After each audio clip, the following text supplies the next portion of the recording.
És impressionant el que pot abarcar un petit passeig de menys de 5 minuts. 5 minuts és molt poc, però és lo suficient com perquè Charlie Puth et composi See You Again o perquè Guns N' Roses et composi Sweet Child O' Mine. I sé que jo no sóc cap artista, però esperant a l'ascensor per anar a comprar el pa, de sobte em trobes pensant en...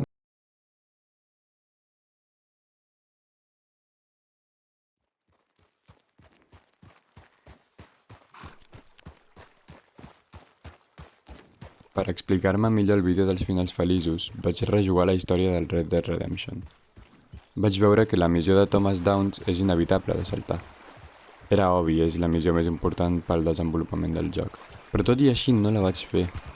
Vaig anar donant una volta pel mapa amb el cavall, esperant trobar-me amb qualsevol estrany que em permetés canviar els plans del joc. Vaig completar un parell de col·leccionables, vaig estudiar-me alguns animals, vaig inspeccionar algunes plantes, però no apareixia cap altra via per avançar en la història. No tenia cap altra opció que fer-la, però no volia. I després d'uns minuts em veia obligat a anar cap a la seva granja. Sense voler ni mirar la pantalla, la cinemàtica va saltar automàticament. Vam tenir una discussió, vam intercanviar un parell de punys i aquí comença la redempció.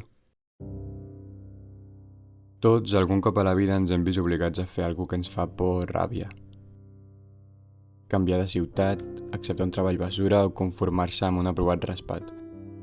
Quan veus venir aquestes situacions és quan pitjor ho passes perquè tens temps per muntar-te unes històries dignes d'aparèixer al catàleg de Netflix. D'alguna manera el cervell ens tracta de preparar per tot el que pugui passar. Però un cop arriba a la situació te n'adones que realment no és tan dura com la pinten. Sí, és cert, patiràs perquè no vols fer-ho i estaràs tremolant les primeres hores dels nervis que passaràs. Potser et començarà a fer mal la panxa i notaràs marejos, però et tocarà avançar per molt que no vulguis, perquè el temps no perdona. I suposo que això és el que va entendre Arthur Morgan. A ningú li agrada viure sabent que li queden poques hores per viure, però tot i així, en comptes de fer-se petit, va ajudar aquelles persones a les quals havia fotut la vida per canviar-ho. I llavors em vaig adonar que també m'he vist 1000 cops en situacions on només volia fugir. Però al final acaben arribant i tu les acabes fent. Com comprar el pa, literalment. Que per cert, no he picat a la planta baixa i no he baixat. Fuck. Bueno, da igual. Em posaré música que m'avorreixo.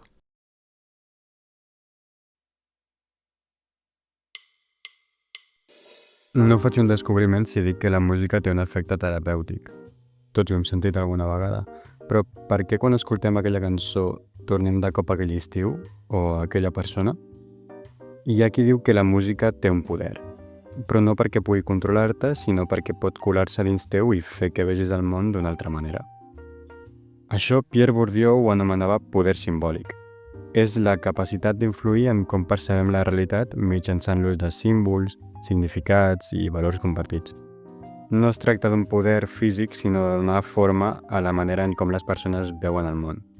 Aquest terme, que se sol associar amb la manipulació, aquí el podem llegir des d'un lloc més humà. La música no ens diu exactament què sentir, però sí que ens dona una mena de guia emocional. Hi ha una cosa curiosa amb la música. L'escoltem com si fos màgia, però realment està tot meticulosament concretat. Un tempo determinat, una progressió d'acords i un silenci ben posat no són casualitats. Són trucs invisibles que funcionen. Pensen, per exemple, quan una cançó puja de to al final.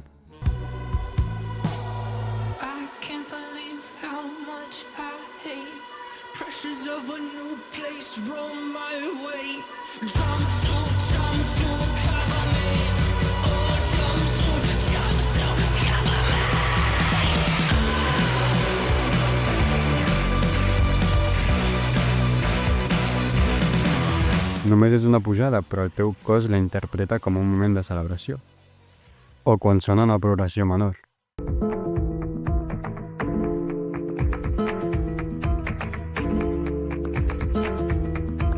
De cop estàs nostàlgic, tot i no saber ben bé per què. I el més fort de tot és que no cal entendre res de música per notar-ho. No cal saber de tonalitats menors per entristir-te amb una. És com si la música parlés un idioma que tots entenem, però ningú ho ha après realment. I aquí és on torna la idea del poder simbòlic. La música no t'explica res en concret, però et fa sentir com si ho entenguessis tot. Però no és només el que la música diu, és el que nosaltres com a oients hi posem. Roland Barthes, en el seu assaig La mort de l'autor, defensava que una obra pot tenir un significat fixat pel seu creador, però que un cop publicada el veritable significat es construeix en la ment del lector, o en aquest cas de l'oient.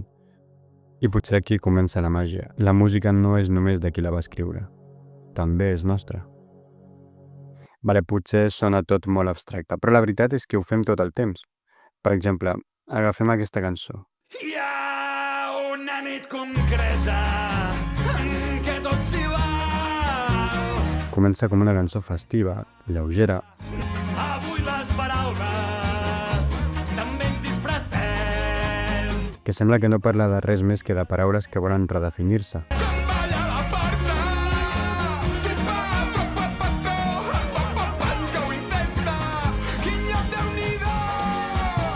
Però si l'escoltes amb uns altres ulls, t'adonaràs que no parla d'això. Parla de com realment una companyia o una situació concreta et pot fer sortir de la teva rutina depressiva.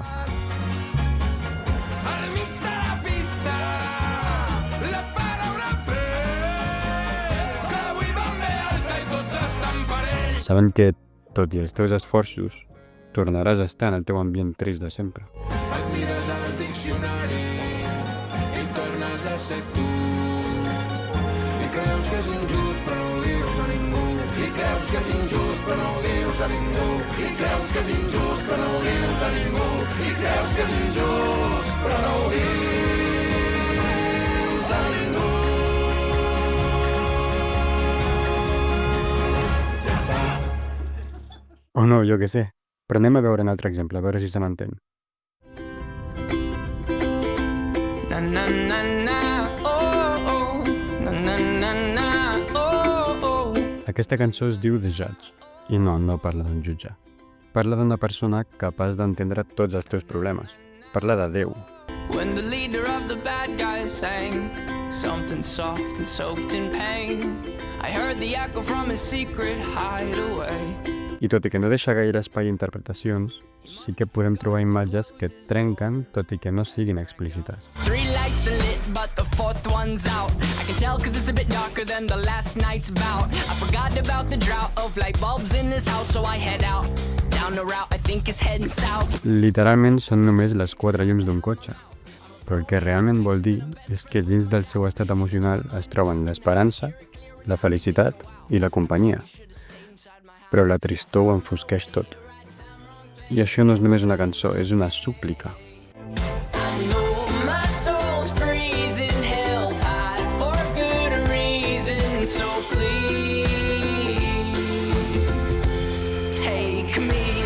Na na na na, oh. És voler fugir d'un estat emocional que fa mal. És voler que algú t'ajudi a sortir d'allà. I és aquí on ens trobem amb la idea de Barthes. La cançó no parla exactament del teu dolor, però tu hi veus el teu dolor, i per això la sentim tan nostra. Al final, reinterpretar una cançó no vol dir trencar-la, vol dir omplir-la, fer-la teva, fer que ella canti el que tu no pots expressar. I potser és per això que ens fa tan bé escoltar-la. Ui, espera, qui és l'últim? Ah, perfecte. Joder, quina cua. Més cua que el Mediamarkt en rebaixes. En fi. Parlant de música, hi ha dies que no només es viuen, sinó que se't queden gravats de per vida. A la pell, al cor, a les pupil·les dilatades per les llums vermelles i grogues. El 22 d'abril del 2025, clar, els 21 Pilots van fer història a Barcelona. I jo era allà, respirant el mateix aire que ells i cridant cada lletra com si manés la vida. Era més que un concert. Era una missa alternativa on milers de cors bategaven al mateix ritme. Gent que no es coneixia de res es mirava amb complicitat. Una comunió on es repartien versos que curen traumes. Tyler amb el passamuntanyes.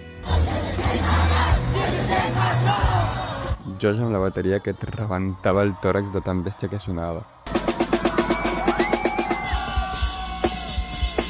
L'escenari era un organisme viu, mutant, on de cop Navigating es convertia en catarsi I Stressed Out ens feia retrobar amb la primera vegada que vam sentir com entenien el caos que portàvem dins.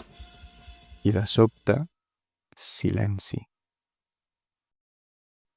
Es fa de negre.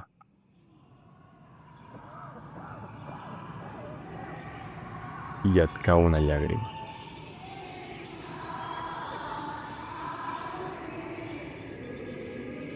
Perquè ho entens.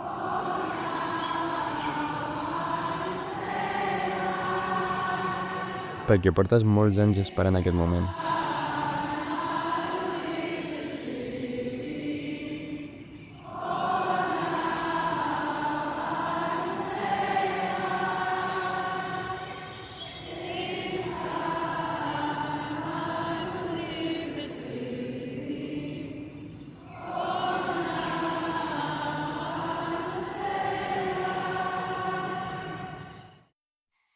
Si algun dia tinc fills, potser no sabran qui eren les Spice Girls, però no dubteu en que els faré mirar el vídeo de Tris al Palau Sant Jordi amb mi allà gaudint de la vida.